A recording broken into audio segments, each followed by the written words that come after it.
This week, Kumar and I dig into Jason Lutes' 542-page masterpiece, Berlin, about the lives of various characters from all walks of life in the final years of the Weimar Republic. First, support this and all of our shows by joining us on Patreon. You can support us for as little as $2 a month, get extra content for $4 a month, pledge $10 a month for at least 3 months, and you're eligible to review the book of your choice with me on the podcast. Go to patreon.com/deconcomics to join the fun. We know times are tough for many of you, but we appreciate any amount you can afford to commit to supporting Deconstructing Comics. Now, on with the show. This is Tim. And this is Kumar. And this is Deconstructing Comics.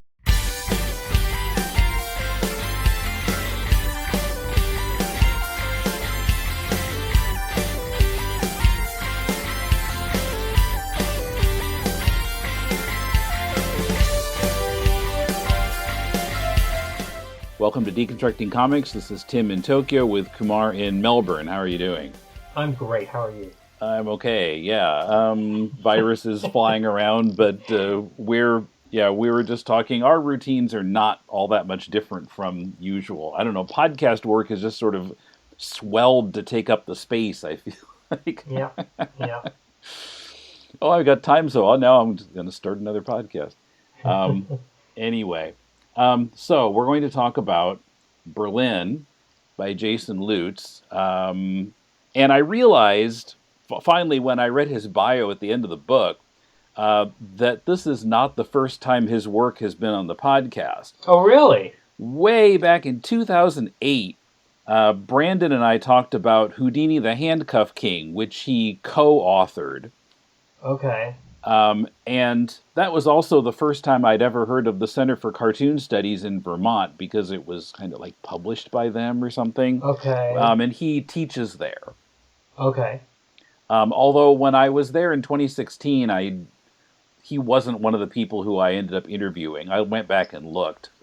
So I did not actually cross paths with him there, but... I was going to ask, well, okay, so he co-authored, but he didn't draw it? Is that... right? Or the Houdini book? I didn't, yeah. Because I was actually wondering what he did for a day job while he was working on this. Yeah, I guess he's been there for a while, because the Amazon has the illustrator as Nick Bertozzi, and Jason Lutes as the author. Yeah. So I guess he was just the writer of that one. Right, okay. Because I don't think there's...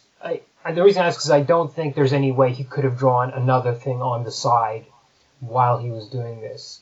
Because, well, that's right, because this goes back to 1996, right? Oh yeah, so he's working on this thing for like 22 years. I mean, this is a monumental achievement in indie comics, and kind of goes back to the mission statement of this podcast about creating comics. Because how do you create them? Well, you sit down and you draw it for 20 years, and at the end of it, you have a 450-page graphic novel. And I asked about the teaching because I was wondering what he was doing for money during this period. And he was putting out in single issues over all this time. But, yeah, 22 issues. 20, so one a year. Yeah, he meant to do 24, and then he decided that would be adding filler in order to do that, so he changed it to 22. Right. And then it came out in 3 collected editions, and then finally last year the big wampum version of the whole thing, which is what's on Comixology. Okay. Were you reading it on paper? No, I read it on Comixology too. Okay. Yeah. Yeah, but it's kind of a frustrating book to read on Comixology because, for sure. Partially because that you get to the end like, oh, there's back matter here that I could have used to flip back and like keep track of the characters and so forth while I was reading it. But well, even I like that stuff was at the back because my first time through it, I had to force myself to really pay attention to try to work out who the characters were. And keep track of them in my mind. So then I got to the end, and then it's like, there's a list of characters and stuff, and it's almost like cheating. But the problem was, even trying to keep track of them on Comixology, if you see a character that shows up and looks familiar, you're like, it isn't familiar. You're like, oh, has this character been in it before? You can't really flip back through the pages and try to figure out who that person was. And I read it full through twice before tonight.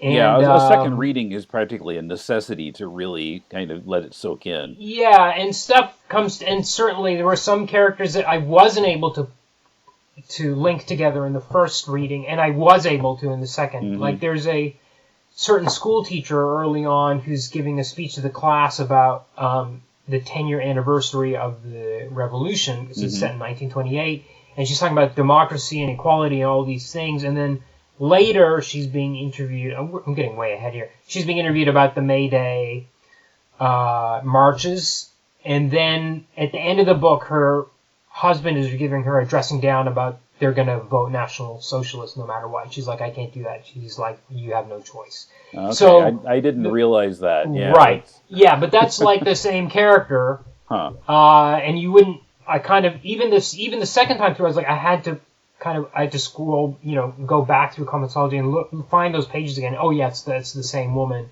in all three scenes. But, and I mean, she's not listed in the back matter with the cast of characters. So there are a few things like that that makes it probably a paper version would be better. But yeah, so I'm kind of implicated by the things I've said. I mean, this is a massive, sprawling epic with like a huge cast of characters, and they're all kind of connected. It's a bit like something out of Victor Hugo or Tolstoy. They'll cross each other's paths in kind of weird ways. Maybe they don't even really get to know each other even. Exactly. But just like one time they encounter each other in some way. Or they see, I think in one stage some character sees another one out a window, and that's like the only... the Jewish boy when he's being chased by other boys, and she doesn't know why they're chasing him or what the problem is. Just she's rooting for him because it's 3 against 1. Yeah, but she assumes the opposite. She assumes he's a National Socialist and the kids are communists, which is the opposite of what the actual situation is. It's actually a kind of I mean, it's not just a gag. Everything in this book has a kind of weight to it. And there's a kind of ironic significance to a lot of things that happen like that. Yeah. But, so we should explain. So it takes place in Berlin between 1928 and January 1933, which is when Hitler became chancellor. Yeah. So it occasioned me to look up some of the history. I hadn't been quite aware of how Hitler got into power. He was appointed chancellor after the Nazis got a big boost in the parliamentary election in 1932, and then in 1934, the president, Paul von Hindenburg, died, and Hitler took over his job also and made himself the Führer, which means leader, I found out.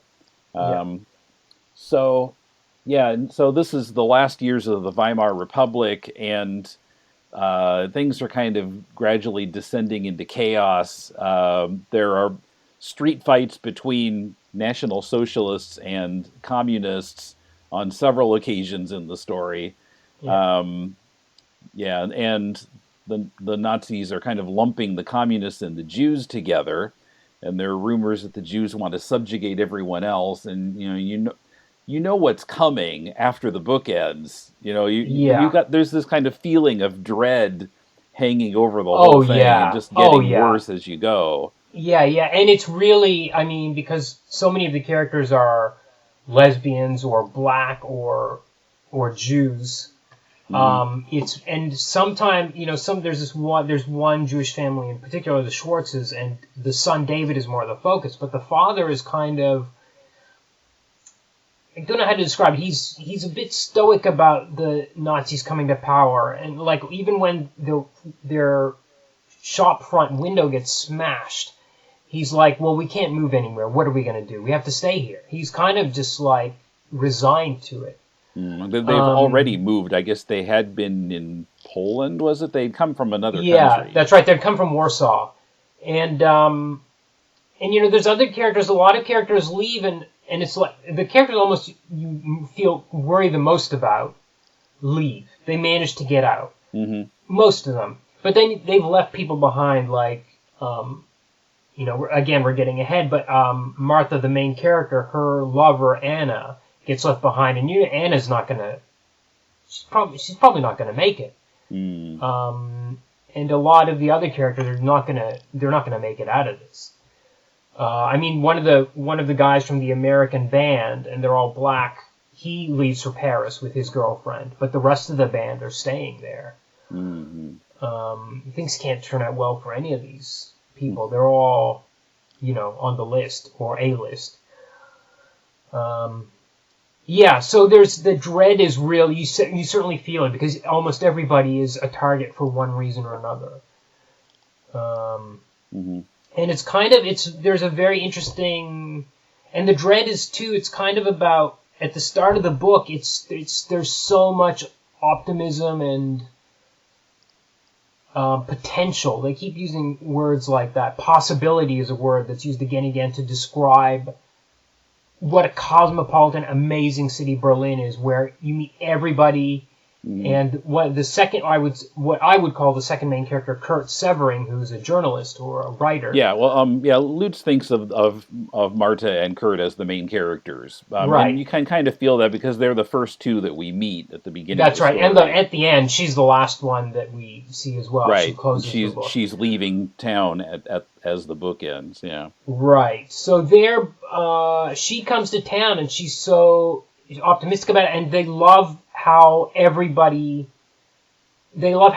many different kind of people are there, and Kurt kind of loves how, for him, it's just like, men loving men and women loving women is just part of the landscape of the city. It's just, there's nothing, he doesn't give it a second thought. It's part of what makes the city cool to live in. And we're reading this with the benefit of hindsight, and we can sense that all the things that they love about it are going to crumble away. They're going to be completely destroyed. And in fact, there's a beautiful sequence, well, I shouldn't use the word beautiful, but at the end of the book where she's talking about, I wish I wasn't going towards this vanishing point of future, the future that narrows to a single point into a city of pure possibility, and then you turn the page and it's just the city, it's a 2-page spread of the city completely on fire and destroyed. Right. Yeah. We get the post-World War II a shot, and then like the Berlin Wall was like after it was broken down in '89 or started to be, and then a nice photo of modern Berlin. Yeah. And Kurt's kind of like, at the beginning, it seems like he wants to be optimistic, but he's too smart. He sees all the moving parts. He sees all the gears. He sees what's happening here and here. He's one of the first people to find out that the the government is starting to build aircraft again, which they're not allowed to do, but they don't seem to care. Under the Versailles Treaty. That's right, and they're not even really hiding it, but they've discovered it, and they're like, and he's kind of, and his editor, who's a real character, a historical figure, is arrested for treason, and this is really a key element of the book because it's kind of the thing that breaks Kurt. Kurt goes into a downward spiral when this happens because there's an amazing line where the editor says, "What's the last legal resort of a faltering state faced with evidence of its hypocrisy? I'm being charged with treason."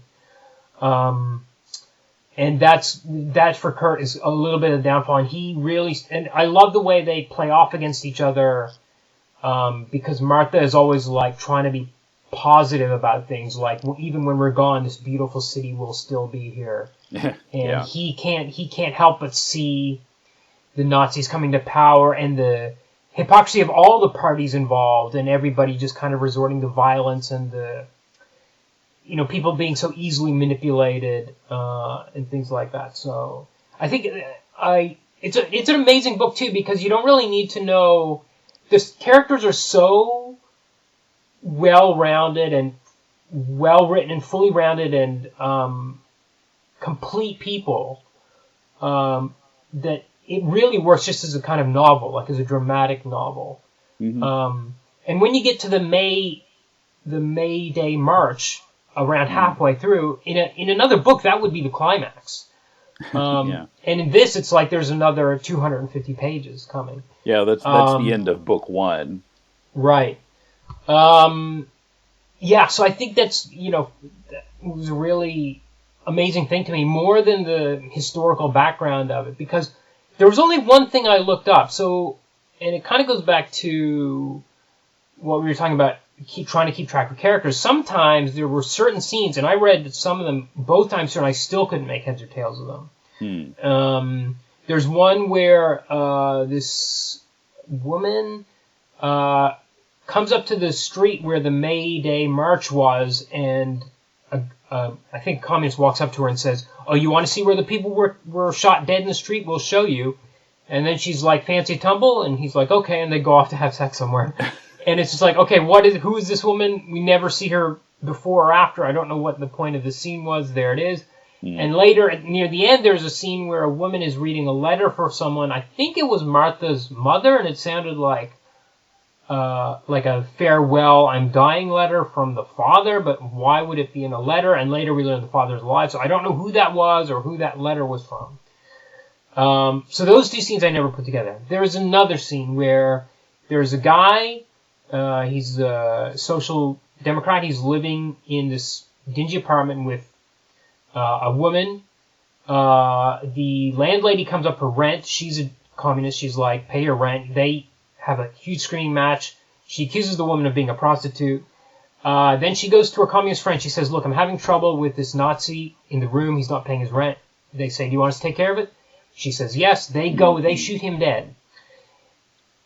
Yeah, and she's thinking, like, I hope they don't hurt him very badly. And instead of beating him up, they just shoot him. Okay, right. And then we get this scene with, we get a rally. And it's Goebbels. So he's talking about somebody who died named Horst Wessel. And he kind of uses Horst Wessel as this martyr who died. He said he was shot and he died, and he said, oh, the cause has struggled for 2 years, the cause will fight on, etc. So all this kind of propaganda in this huge, rousing speech to the people to bolster the Nazi party. And there's like a huge parade and all this stuff. And this first time through, I was like, okay, whatever. Second time through, I'm like, wait a second. Who shot this Horst Wessel? Why was he shot in the head?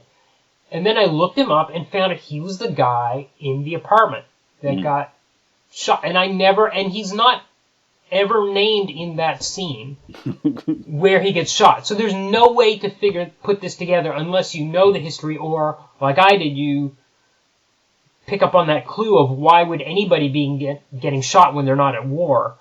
But he makes it out to be like a war death in this speech. And I looked it up, and it was like a major thing that Goebbels had used, turned Horst Wessel into a martyr, etc. Yeah. Yeah, I didn't finish my second read-through, but yeah, I never put that together.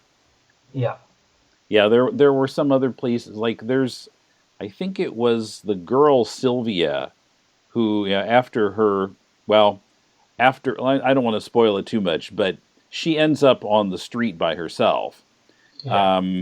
And, well, then she's living with that Jewish family for a while. But I think it was her that someone was talking about someone's father had died, and she didn't seem to like that father, but if somebody insulted the mother, then she got really angry. Okay, yeah, it wasn't dead. She was living with the Schwartzes at this stage. And she hated the father and she loved the mother.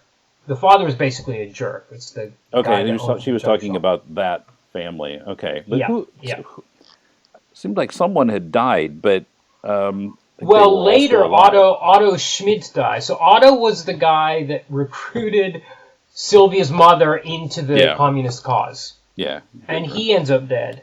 And also the guy. So when she ended up homeless, she ended up living with a guy named Pavel, who was a guy. He was a Russian Jew, which I didn't really. It's a whole other thing to get into. He's not ever named as Russian in the text. It's only in the back matter that they say he's a Russian Jew. But basically, she takes up with him. He gets really badly beat up, and then he runs off. He jumps on a train, and we never see him again. He just goes off, and we don't see him. So she has those. She's associated with Pavel and Otto Schmidt a little bit, but Schmidt ends up. He dies off panel. Like, we don't get to see his death. But yeah, that scene where she attacks a person for insulting the mother of the Schwartzes, because these kids are also very racist against Jews as well, and she complains about the father herself. She's like, I hate that bastard. But when somebody insults the mother, she clobbers him. Yeah. Damn.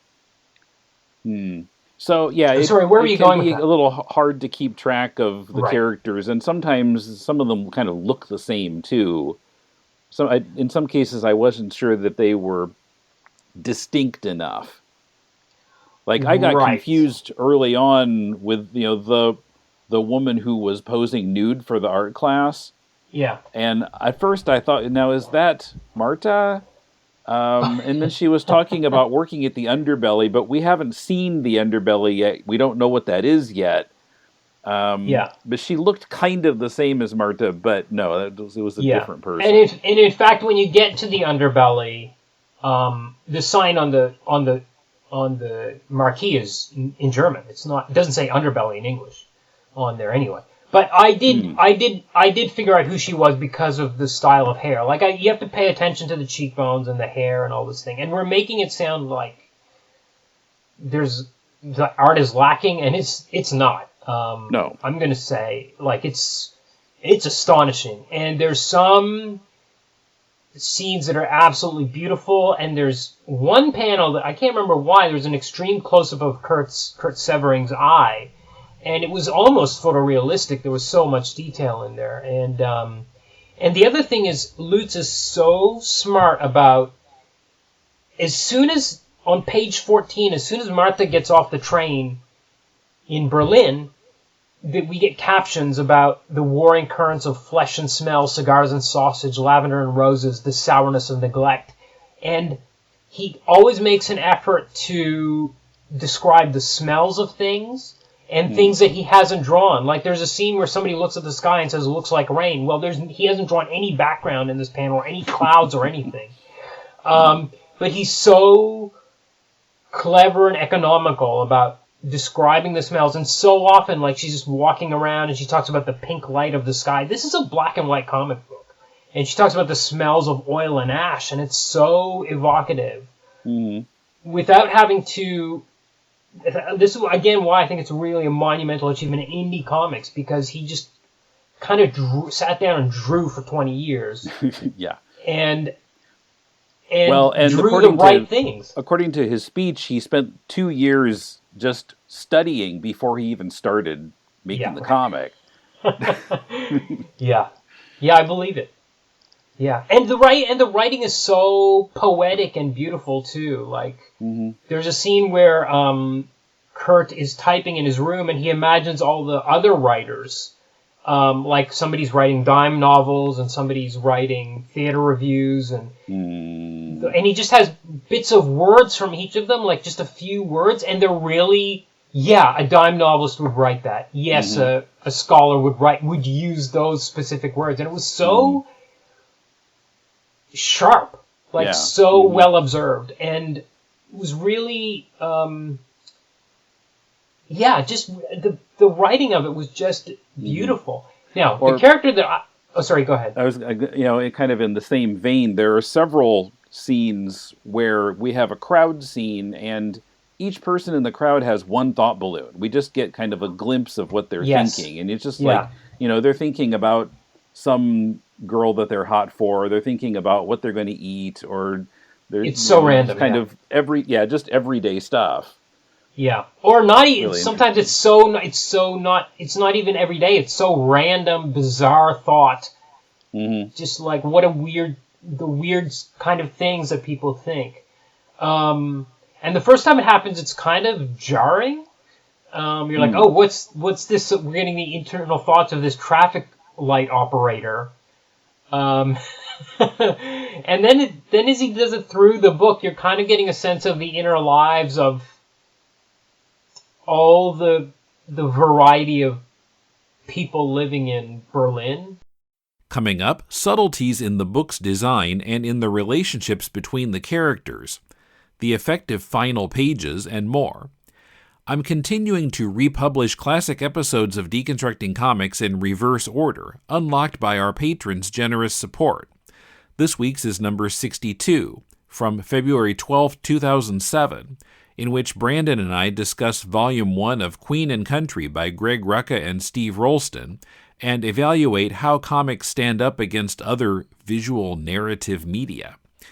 The classic episodes can be found on our Facebook and Twitter feeds by choosing the earliest months listed in the sidebar pull-down menu at deconstructingcomics.com, in publicly available posts on our Patreon page, or in the Patreon smartphone app. Classic episodes have been unlocked back to number 46. You can help to unlock earlier episodes by pledging.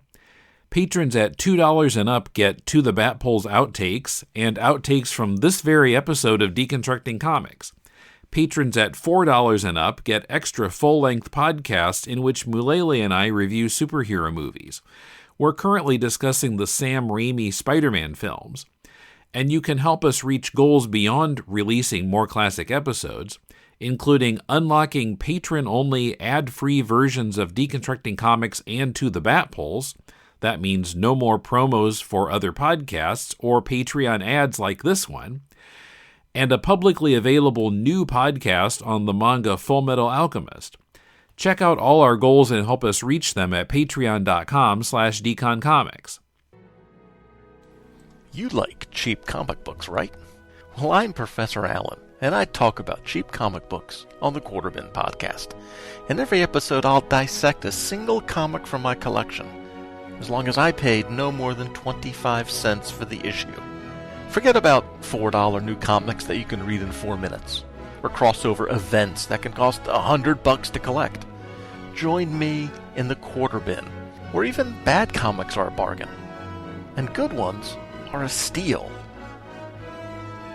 The Quarterbin podcast is part of the Relatively Geeky Podcast Network. Visit us at relativelygeekypodcast.blogspot.com or search Relatively Geeky or Quarterbin Podcast in iTunes. I guarantee it'll be worth every penny. Another thing that seemed kind of subtle to me, it took me a while to realize it. I think I'd finished the book before it clicked. The cover design. Okay. We're looking at the city, and there are these black areas in the picture, and I realized that we're looking at the city through a swastika. Right. But you can't see the whole thing. Much of it is run off the sides of the page. Right. And the title page is the same way. You just got parts of a swastika framing it, but you can't necessarily tell. Once you think about it, though, like, oh, they're diagonal, and then, oh, okay. Right. And it just sort of, that intense, it represents that sort of feeling of dread of what's coming.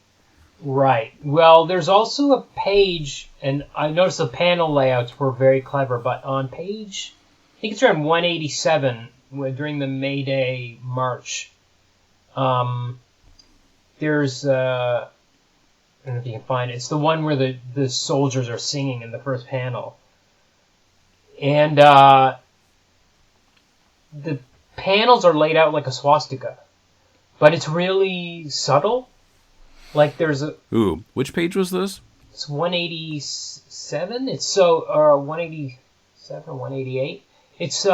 So the first panel has the soldiers singing, and it's kind of it's a vertical panel. It says, "Dear fatherland, no danger thine, firm stand thy sons to watch the Rhine." And then the next panel is a long one. It's a horizontal one, landscape. Yeah, I see it.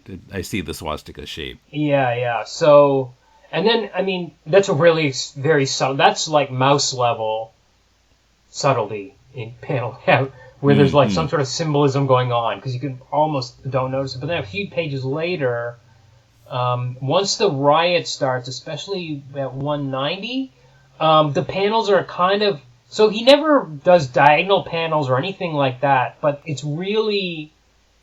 because of the size of them, it's very hard to tell the order in the chaos, and it really evokes the chaos of it's at this point the marchers are starting to throw bricks at the police. And and there's a lot of small panels, and it kind of that sort of also gives you a sense of a faster pace. Like things are happening all around you so quickly. Yeah. And you can't really tell which order. You can actually kind of read them in many different orders. Yeah, and I mean, he's really smart about that. Like the scene where Vessel gets shot is really interesting because it's 2 panels of the gunshot, and then the rest of the page is white. It's like 2 little panels at the top. So when he needs to bend things to... I mean, he's not on a strict grid or anything like that. He does really...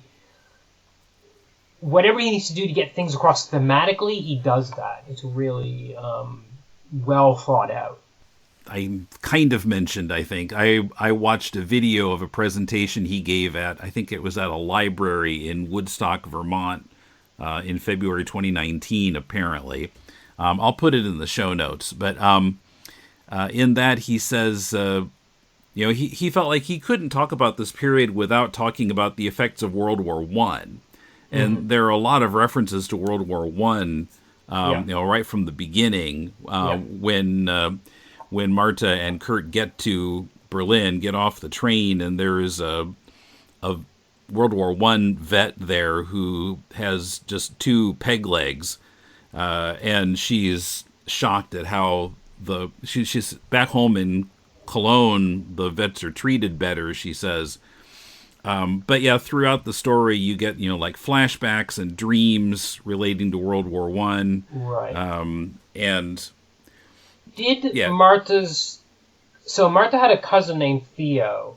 I thought that was her brother. Was that her cousin? No, it was a cousin, but she was super, super close to him, like a brother. Mm-hmm.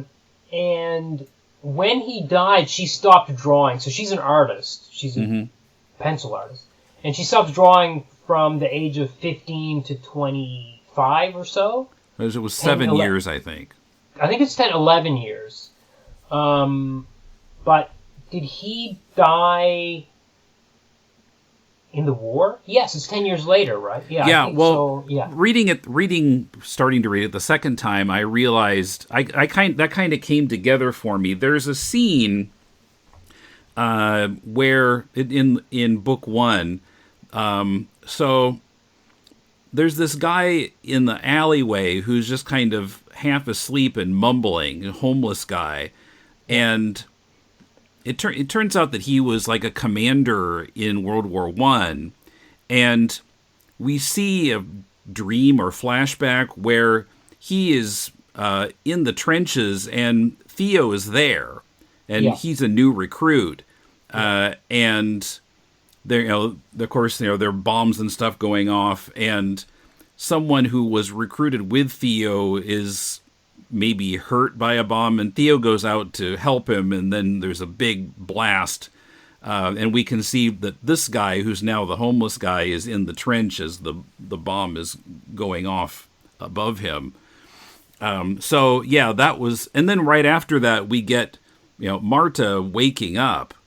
And or she's lying in bed awake and she's thinking about Theo.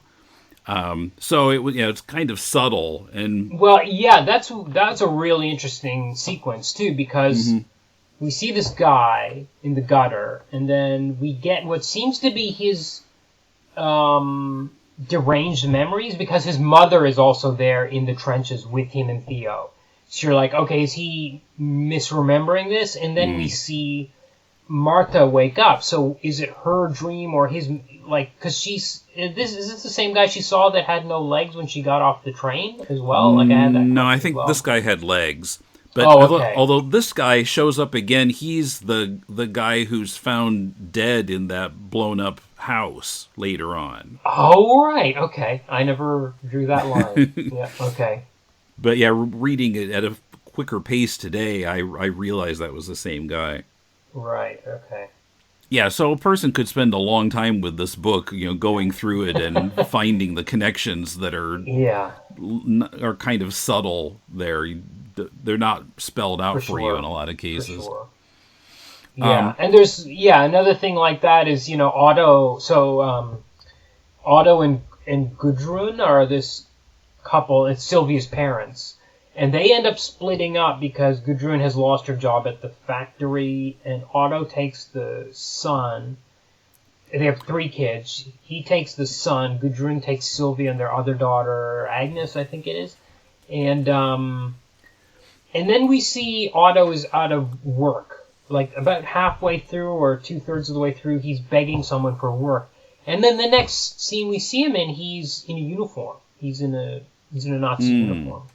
And Heinz, the son, is also in a Nazi uniform. He's joined the cause as well.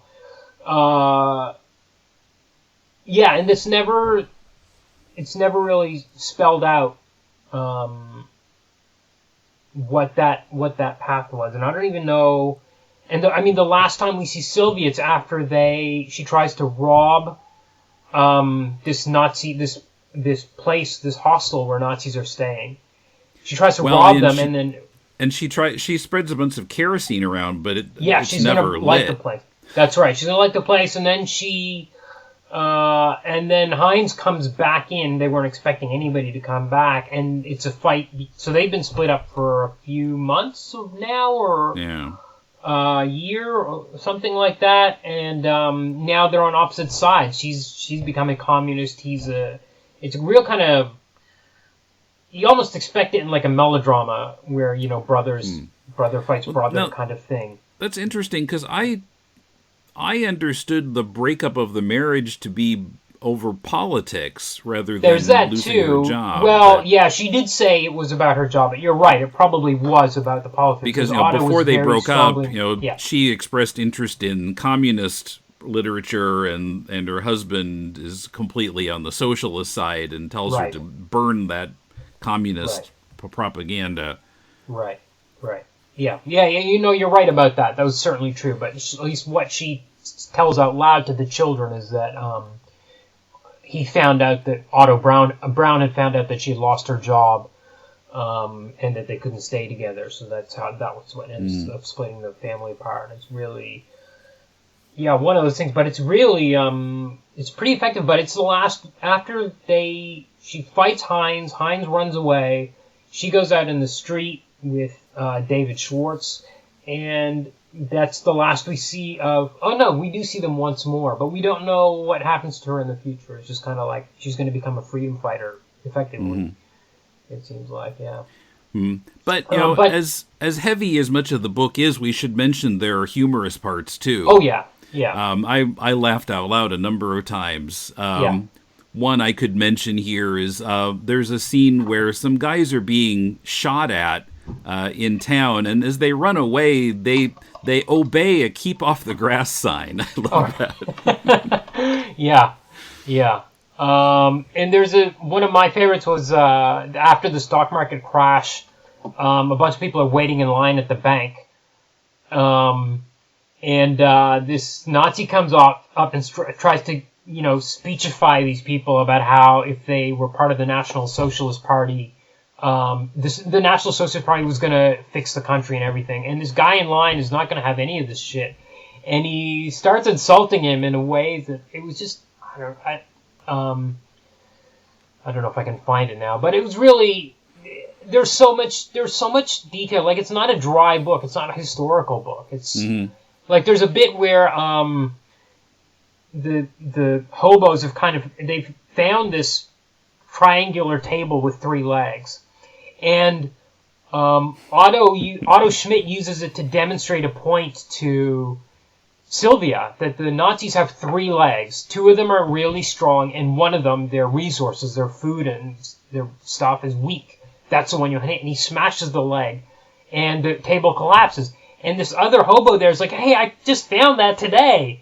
And he keeps going on about it, and he's like, "I know you," and Otto's like, "I heard you the first time, I know, who cares, whatever." And it's really a great moment of detail that if you were drawing a 500-page book for 20 years, you'd kind of want to cut that stuff. And he doesn't. He actually takes the time to really have some atmosphere and some feeling and some very natural pacing. It's not like he doesn't try to rush through this stuff to get to the historical business. This is kind of the meat of it, and I love the dialogue is really kind of snappy, and Kurt Severing works with this guy when Kurt really hits rock bottom. This guy from the newspaper or magazine comes to kind of build him back up, and the dialogue there is really snappy and funny too. And this band is really, there's so much interesting stuff there too. Like there's this whole musical sequence.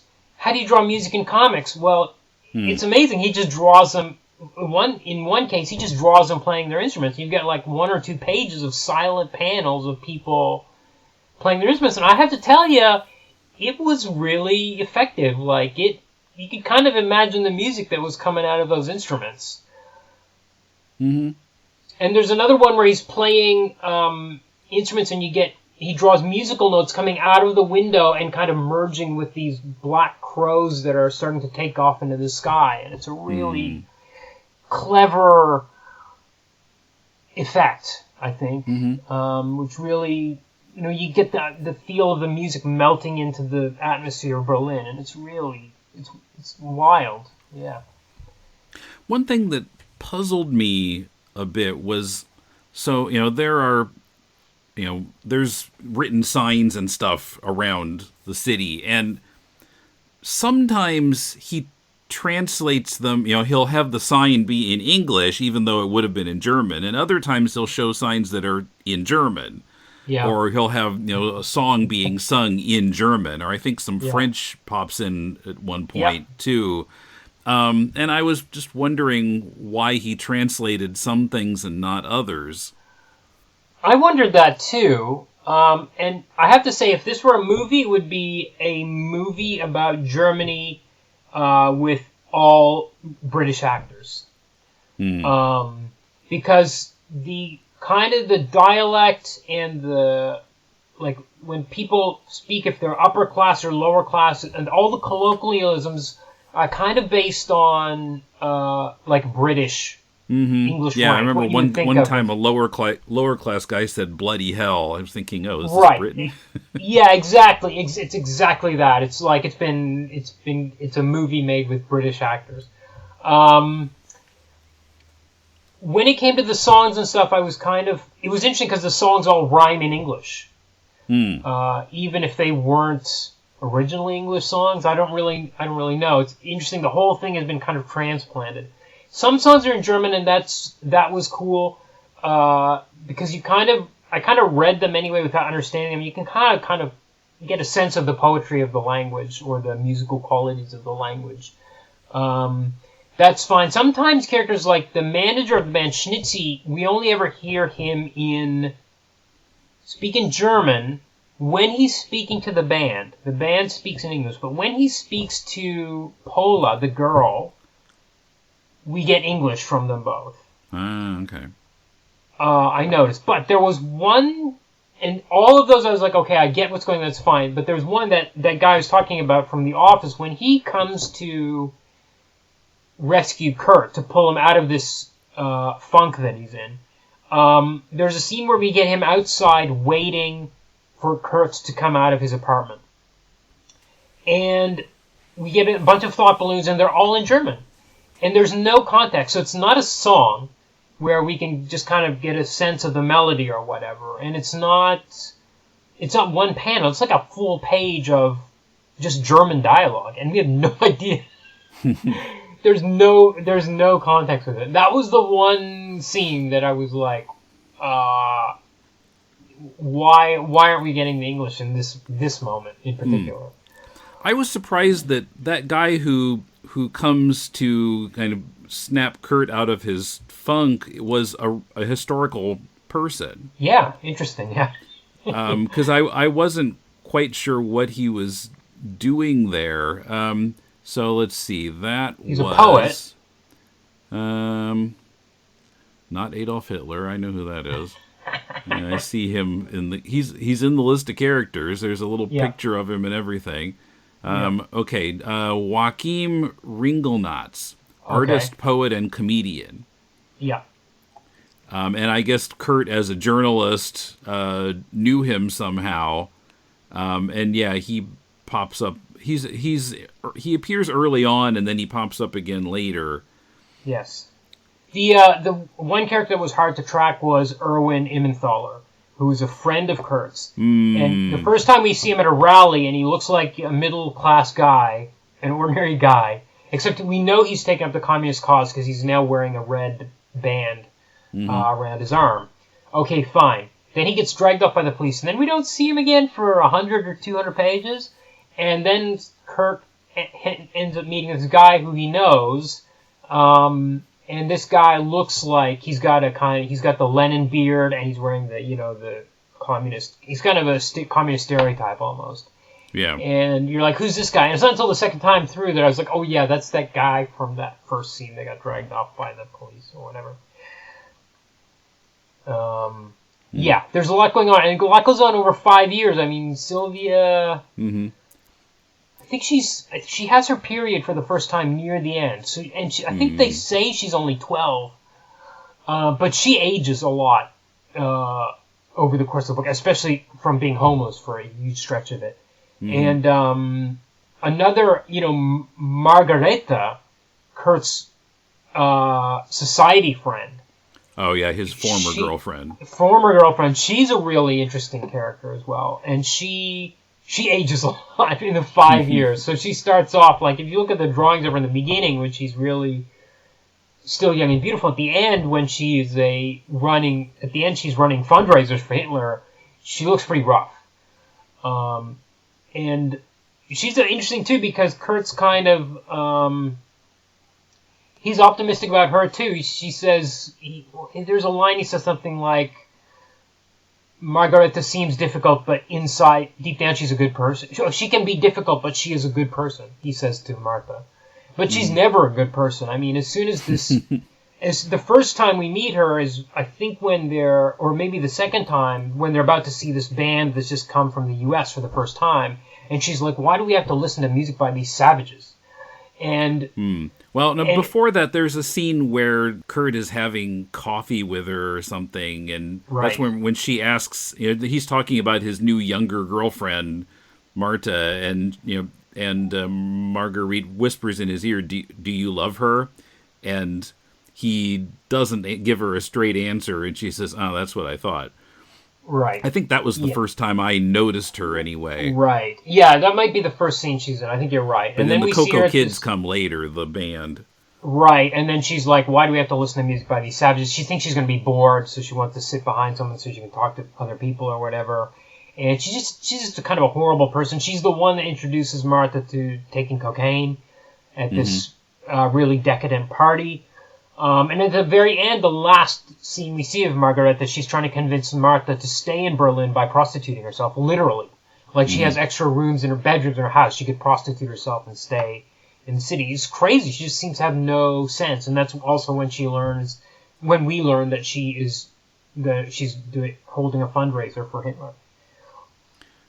Oh, yeah, I see in the list of characters, Theo Müller is here. He is, cousin. You are right. Right. One thing, the Hindenburg shows up a few times, the Zeppelin. Sure. And I was wondering if we were going to get, the famous accident, but that didn't happen until 1937, so that's outside the scope of this book. It also happened in New Jersey, which I'd kind of forgotten. Yeah. Right. That's why there was an English-speaking journalist there saying, "Oh, the humanity." Right. Right. But it's in there. And I had never quite clicked on where its name came from either, that Hindenburg had been the president of Germany. Right. Yeah, no, it ends the end of the book. I mean, the last scene, effectively, is Hitler becoming chancellor. That's the last day, the last historical date of the book, and that's when, the same date that Martha goes home and when the Schwartz family begins to flee for the United States. It all kind of happens at the same time. And there's a beautiful panel where Anna and Kurt are like, they put Martha on the train, and they don't really have a relationship, but they're like, well, I hope this isn't the last time we see each other. And the other one's like, yeah, I hope so too. And there's a beautiful panel of them leaving the station as silhouettes, just going in separate directions. And that's the last we see of them as well. Now, I'm not a Game of Thrones viewer, But Okay. I know what Red Wedding means in that context, Oh, and yeah. I was really surprised to find that Red Wedding has a much older meaning. Yeah. That Wedding is a neighborhood in Berlin, and at that time it was Communists. populated by a lot of communists, Yeah. and it's referred to as Red Wedding in the book. Yeah. So, like, oh, okay. Yeah. That was interesting little bit there for sure. Yeah, and then at the end, how about the suddenly we get a color page, like a splash color of color photo. Well, we get a splash of color, and then we get on the there's Berlin Wall. Yeah, and the then color, we turn just the graffiti, yeah. Yeah, and then you turn the page, and then you get this photo of modern day Berlin. Mm-hmm. I think it's modern Berlin, and it was I'm sure it was up to date when the final issue came out in 2016, 17. Yeah, but it was really that's a shock, really a shock to the system seeing those pages. Like you get these 3 or 4, so you get the full page splash, as I said before, of the city on fire and bombed out. It's completely on fire, and then you turn the page again, and then it's like. You get the Berlin Wall, and then you get the wall with the color graffiti, and it's like, whoa! Like, it's real, because you've been immersed in black and white for 500 pages. And then you turn again, and then it's like a photograph. Whoa! I'm amazed at the effectiveness of how careful all the decisions were to have those specific effects. And how, right from page 1, they're on a train. Martha's on a train. She's leaving her hometown. She's coming to the big city, Berlin. And Severing walks in. He's like, I didn't like the company in the other carriage. And we know the company was military. And we know he dislikes the military. He smokes, and he says, do you mind if I smoke? He smokes, and he opens the window to let the air out. And it's such a subtle thing to demonstrate his thoughtfulness. Right on like the first or second page. It's so tight. This is such a tight book that is at the same time sprawling. I'm amazed with the amount of control he has over everything that's going on. Yeah, because there's a lot going on. Yeah. Another place that I noticed that was kind of subtle, where the woman, Gudrun, the mother of the 3 kids, after she and the 2 girls have left to live someplace else, and she is like sitting outside where they're living, and a train goes by, and in one panel you see it looks like it's her inside the train. So, like, she's wishing that she could be on the train and get out of there. I'm assuming, but yeah, it's not like a thought balloon. Oh, I wish I could be on that train. It's just show her on the train. Right. Well, when the Schwartz's window gets smashed, David goes up to his room and he stares at his poster of Houdini, the great escape artist. Right. Mm-hmm. It's like wishing he could escape as well. It's really, and it's not like, boy, I wish I could escape like Houdini. It's just a panel of this kid staring at his poster of Houdini. But yeah, I got that too. Yeah, the need to escape. Yeah. And interesting that Lutz has worked on a book about Houdini before. Yeah, well, I didn't even know that. But yeah, kind of the same time period. I guess I'm not sure what year Houdini died now. I don't remember. But it was earlier because this kid, he's already a hero to David. David worships Houdini. Yeah, I think Houdini might be gone by this time. Yeah. I like that whole Houdini. And also that was interesting too because at the very end when they break into this Nazi hostel, David is the one that picks the lock. And we know he can do that because we see him practicing on locks because of his love of Houdini. And it's like a really well-placed plot thread from hundreds of pages earlier. Right. Well, I think I just saw it in late book 1, early book 2, where he's telling someone about the story about Houdini and how he picked this really unusual lock because he knew how to do all the locks, so he had Houdini had started imagining other locks that didn't exist and how he would unlock them. And so he got out of this lock when he was challenged, according to the story. Right. So. And I also, the other thing about this book is it really, I felt like it resonated today. Like when the foreign minister Stresemann dies, Goebbels, the description in the paper is just like about how ugly and fat he was and stuff like this, and it was so Trumpian sounding to me. And there was a lot of moments where I was like, oh yeah, and the frustration. There's a very powerful thing we haven't talked about in this book is there's the forces of art and journalism, and there are constant debates about what is the purpose of journalism, what should we be doing while our government is being overtaken by fascism, and the artists are the same way. It's like, what is the purpose of art? And somebody's like, why? One of the artists in the art school that Martha goes to is like, well, why should we care about any of this? The government is falling apart. The art doesn't matter.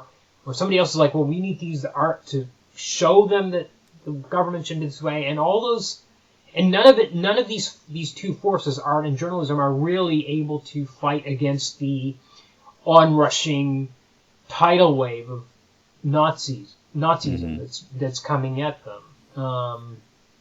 So that was kind of a major. It's a theme that kept coming back in the book, and especially for Kurt. I mean, that's one of the things that breaks him is his writing does not have any effect, and he literally burns it. He literally takes out half his stuff to the street and burns it in a street fire. But I felt like those themes are still. Yeah, right now, for sure. Still feeling it strongly. Well, and I wonder if that's why the graffiti on the Berlin Wall is in color. I mean, there's some art right there. Yeah, for sure. Yeah. And on something that did finally change. Maybe the art had some power there. Yeah. That might be true, too. Yeah, it's all in there, and there's no clear answers, but he kind of puts it out there, and he's very careful about it. Except for that page with the woman who wanted to have sex with that guy on the street where the people were shot. I think everything in this book is really, it's such a perfectly orchestrated chessboard, I think. Yes. Yeah, very complex chessboard. So many. Yes. How many different teams are there on different sides? I mean, and what's the point? And they're all kind of being manipulated, and Kurt's kind of the only one that sees through it all. That they're all every one of them is a pawn in some respect. I love that we don't see Hitler until like page 400 almost. I put in what page he appeared on in my notes. Let's see. 389 is when he first shows up. It's the very end of book 2. Yeah, I love it. So he's on the train coming into Berlin, and his first thing he does, he asks Goebbels if he's renounced socialism. I love it because they're called the social. That's the name of their party. And he says, "Have you renounced socialism?" Good. It's really great. And then Goebbels gives a speech about how Berlin needs sensation like a fish needs water. And I hate that city. And it's, he knows it's like the media is kind of what is allowing this fascist government to be created because they want more news and they want sensation. It has allowed this to happen effectively. Again, that really resonated too. Yeah. Yeah, well, I mean, considering how much CNN time Trump got just because of the ratings that he drew. Yeah. Well, and what I kept thinking too was, Americans think our country has political divisions. I mean, at least not yet. We don't have fighting in the streets like Berlin in this period. Yeah. Yeah, it's but it's all there. And something we haven't really talked about is Anna, because I wonder how much changed over the course of the 20 years of working on the book, because Anna starts out and she's just like, you just identify her as a lesbian. She dresses as a man all the time, but then probably 2/3 of the way through, or actually maybe even later, this gay bar they go to gets raided, or it's actually only for women, so I guess it's only for lesbians or men who identify as women.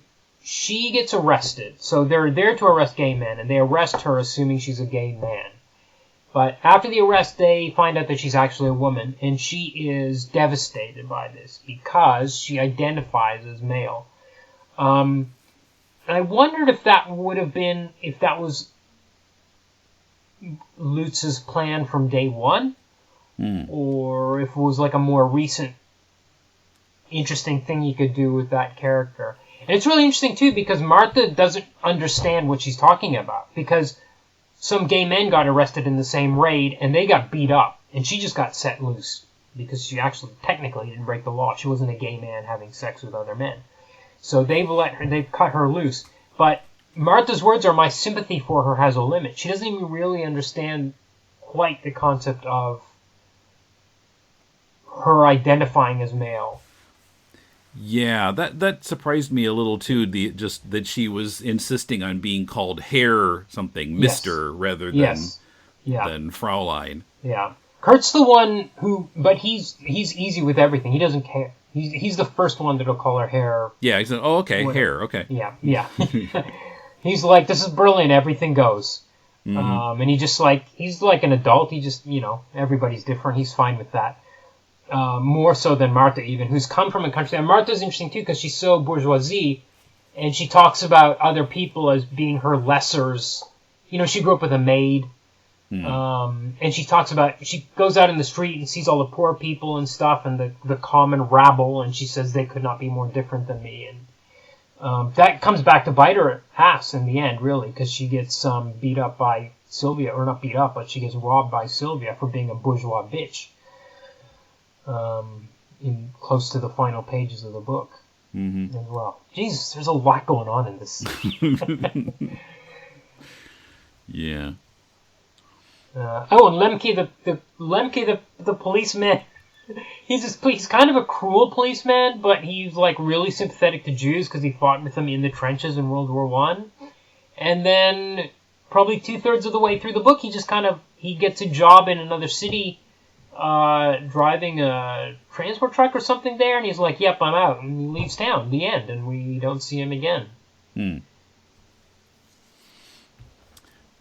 Okay, yeah, I was looking at the character page. I kept getting him mixed up with the father of Yes, they look a bit kids. Close. Yeah, Lemke and Brown, yeah. And the first time we saw Lemke, I think he had his police uniform on him with the helmet, and so I was sort of thinking helmet for Lemke, but yeah. Yeah, I was a little bit thrown by what he looked like without the helmet, but yeah, a lot of people to keep track of here. But yeah, well, we've been going an hour, but there's a lot to say about this book. It's really interesting. Yeah, I loved it, and I think I think as far as the mission statement of this show, I mean, for indie comics makers, it is inspirational. The level of achievement that has happened here, and he's written a real goddamn 500-page Russian novel is what he's done in comic book form, and it's amazing, the end in my book. Yeah.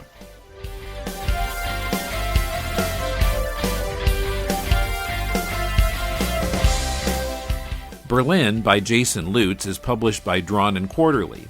Support this and all of our shows by joining us on Patreon. Go to patreon.com/deconcomics for more details. You can also help us out by reviewing us on Apple or any other podcast stores. Do your shopping at deconstructingcomics.com/Amazon so that we get a percentage of the sale. And share our episodes on your social media. We appreciate your support in bringing Deconstructing Comics, Critiquing Comics, and To the Bat Poles to a larger audience. Our brand new theme is by J.B. Anderton. If you're looking for some constructive feedback on your comic, send it to us and Mulele and I will critique it in our spin-off podcast, Critiquing Comics. Send it to mail@deconstructingcomics.com. We'll read at least 30 pages of it and critique it on the show. Critiquing Comics returns next week, in which Mulele and I discuss a couple of interesting ongoing webcomics we found. Till then, this is Tim, and thanks for listening to Deconstructing Comics.